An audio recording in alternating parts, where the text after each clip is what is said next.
I play Lieutenant Clarence Earl Dickinson. He's one of the many dive bombers in the story. He's kind of the best friend of Dick Best, and they're kind of the two main gunners in the story. And yeah, an American hero and a wonderful man, a father, a husband, and he passed away in 1984. Yeah, I play Dick Best. Best friend of Clarence Dickinson, husband of Ann Best, father of Barbara Best. You know, we represent the bravery, the heroics of these men, you know, on the front lines, on the frontier of American aviation. And yeah, it was an incredible honor. I play James Murray. He's Dick Best's rear gunner, and I think where James fits into the script is kind of showing the reality of some of the mentality of some of these younger troops who were put into situations that they weren't prepared for and definitely weren't ready for, but had to kind of just just go for it.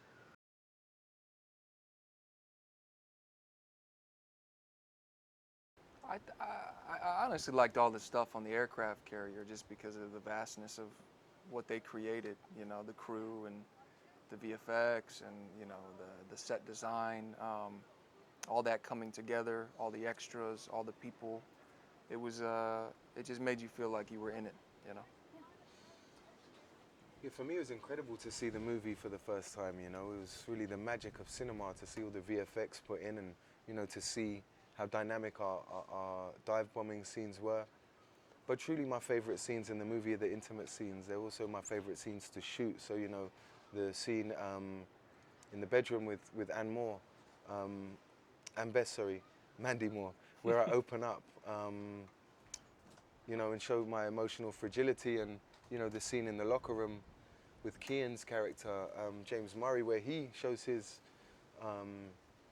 emotional fragility, and, you know, all of the brotherly scenes, especially the first scene that we shot where I stepped down off the carrier when we come back to Pearl Harbor for the first time, and me and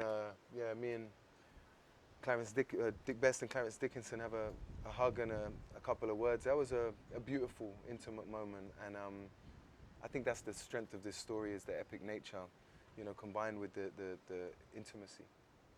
Yeah, I think that as far as a visual spectacle, he really mastered these dogfights, and even when the film ended, getting up from my seat, I felt like a little shaky, and he did such a good job at it.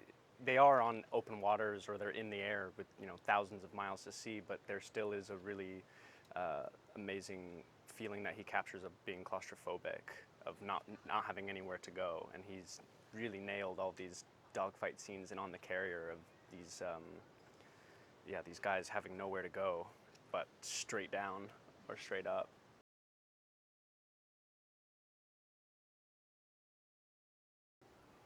I mean, it defines everything, because this is where the war kind of started off with Pearl Harbor, and, you know, and then the retaliation of the United States, and then what led to Midway.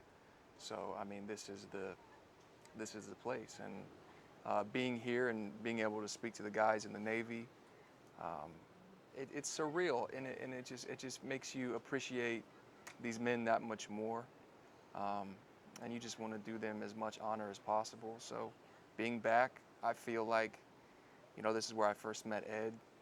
This is where it all began, and I just, you know, I feel like a kid, man. I'm just happy. I'm happy.